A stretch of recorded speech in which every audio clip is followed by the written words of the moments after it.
एक टेक्निक है जिसको बोलते हैं 321 321 321 की टेक्निक कहती है अगर आपको मेमोरी बढ़ानी है, याद करने की कैपेसिटी और रिकॉलिंग पावर दोनों बढ़ानी है, तो आप ये टेक्निक अप्लाई करो। ये टेक्निक क्या है?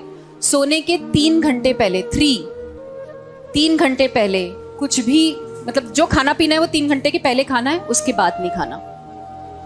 3 2 सोने के 2 घंटे पहले, सोने के 2 घंटे पहले आपको क्या करना है? कोई भी रिलैक्सिंग मेडिटेशन, कुछ भी, आंखें बंद करके बैठ जाओ, कुछ पॉजिटिव थॉट लाना है। और सोने के 1 घंटे पहले आपको अपने जो भी गैजेट्स हैं वो सब दूर रख देने हैं, चाहे लैपटॉप हो, चाहे फोन हो, चाहे टीवी हो।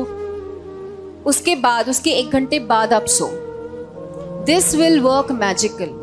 तुम्हें प्यार करना है ना तो खुद से करो। नफरत करने के लिए लोग हैं ना, तो अपनी पहचान बनाओ। भीड़ में चलने के लिए लोग हैं ना, तुम दुनिया को कुछ करके बताओ। तालियां बजाने के लिए लोग हैं ना, तो बाकी सारी नेगेटिव फीलिंग्स के लिए लोग हैं। तुम्हें डिप्रेस करने के लिए लोग हैं, तुम्हें पुल बैक करने के लिए लोग हैं, तुम्हें डिमोटिवेट करने के लिए लोग हैं, तुम्हें गुस्सा दिलाने के लिए लोग हैं। तुम अपने आप को अच्छा रखो। Take your own risk. I keep myself happy, I keep myself motivated. तुम्हारे अंदर भी तो कुछ होगा ना, वो कहाँ है? वो कहाँ है शरद? और नेगेटिव चीजें बोलना बिल्कुल बंद करो। क्यों लोग डायरी लिखते हैं? मैं भी लिखती थी डायरी। जब मैं उस स्टेट में थी जब मुझे बहुत एंजाइटी हुआ करती थी, जब मैं बहुत डिप्रेस रहा करती थी, मैं ऐसी तो अब हुई। मेरा बेसिक नेचर पता है कैसा? डरने वाला। मेरा बेसिक नेचर है रोने वाला। मुझे कोई कुछ कह देता था ना, बड़ी होने के बाद भी, शादी होने के बाद भी, मेरे हस्बैंड जरा सा मुझे कुछ कह देते थे, और हो जाती है घर में बातें तो पेरेंट्स के साथ भी होती है, इन-लॉज के साथ भी होती है, सबके साथ होती है, तो मैं जवाब नहीं दे पाती थी और मैं रोती रहती थी। तो मुझे वो बात ना यहाँ घूमती रहती थी, मैं कुछ नहीं कर पाती। अब शादी के बाद तो अपने पेरेंट्स से तो आप बहुत ज्यादा चीजें शेयर नहीं करते हो ना, कि भाई आपके घर में क्या चल रहा है। I used to write diary, that helped me a lot. फिर बाद में उस टाइम तो क्या, सारे इमोशंस उसमें निकल जाते, सब कुछ मन का उसमें निकल जाता था, थोड़ा अच्छा लगता था। फिर और 8-10 दिन बाद जब मैं दोबारा उस डायरी को पढ़ती थी ना, तो मुझे लगता था यार ये क्या मैंने इतनी छोटी सी बात पर ऐसा फील कर लिया। समझ रहे हो? मतलब अपना टाइम खराब कर रही हूँ मैं, अपनी लाइफ वेस्ट कर रही हूँ ऐसे रोकर या डिप्रेस होकर। इससे तो कोई सोल्यूशन नहीं मिल रहा। तो फिर इसका सोल्यूशन क्या है? कि भाई सामने वाले से बात करो या अपनी बात रखो या उसको सोल्यूशन, फिर अलग तरीके से दिमाग चलना शुरू हो जाता है। एक साइकोलॉजिकल फैक्ट है, मुझे पता है मैं तुमसे झूठ बोल रही हूँ, लेकिन मैं रोज उस झूठ को तुमसे बोलूंगी ना, अल्टीमेटली मुझे वो सच लगने लग जाएगा, मैं उसको सच मान के जीने लग जाऊंगी। ये साइकोलॉजिकल फैक्ट है। तो नेगेटिव चीजें मत बोलो, तुम्हारा दिमाग उस पर चलने लग जाएगा, उसको वो लगेगा हाँ ये बार बार मुझे बोल रही है, मतलब सही होगा। तुम पढ़ाई कर रहे हो, तुम नोट टेस्ट की तैयारी कर रहे हो, तुम नोट्स पढ़ रहे हो,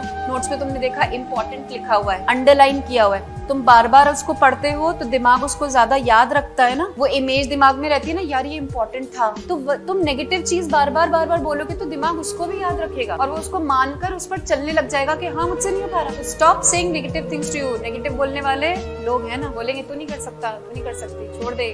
तुम्हारे पेरेंट्स को बोलेंगे क्यों भेज रखा है, इतने टेस्ट में मार्क्स आ रहे हैं, इससे अच्छा तो यही पढ़ा लेते हैं, इतना पैसा भी खर्च कर रहे हो, ये भी कर रहे हो, ब्ला ब्ला ब्ला ब्ला। तो लोग हैं, ये सारी बातें करने के लिए लोग हैं, तुम मत करो। तो गलती होना तो अच्छी बात है, पर उस गलती से डीमोटिवेटेड थोड़ा होता है, गलती को ध्यान में रखना होता है। ये मैंने तुम्हें पहले भी बात समझाई। तुम लोग क्या सीरियसली लेते नहीं हो, मतलब टीचर्स की बातों को ना, मैंने देखा है तुम लोग सीरियसली नहीं लेते। मैंने एक दिन तुम्हारी क्लास में कहा था कि जब आपका टेस्ट हो तो उसका एनालिसिस करो। टेस्ट तो हो गया जैसे होना था, और उस पेपर के ऊपर, जो भी तुम्हारा टेस्ट पेपर है, संभाल के तो रखते हो ना पेपर्स को, उसके ऊपर तुमने उस टेस्ट में क्या क्या गलतियां करी हैं वो लिखो। कि मैं इसमें ज्यादा नर्वस हो गया, सच्चाई लिखो, मैंने सिलेबस ही नहीं किया। खुद को तो सच बोल सकते हो ना, तो उस पर लिखो मैंने सिलेबस नहीं किया था कंप्लीट, मैंने पढ़ाई नहीं करी थी, मैं नर्वस हो गया था, या मैंने केयरलेस मिस्टेक कर दी, मैं कैलकुलेशन नहीं कर पाया, मैं स्पीड नहीं रख पाया। वो लिखो उस पेपर के ऊपर। जब हम चीजें लिखते हैं ना बेटा, तो ज्यादा रियलाइज होता है।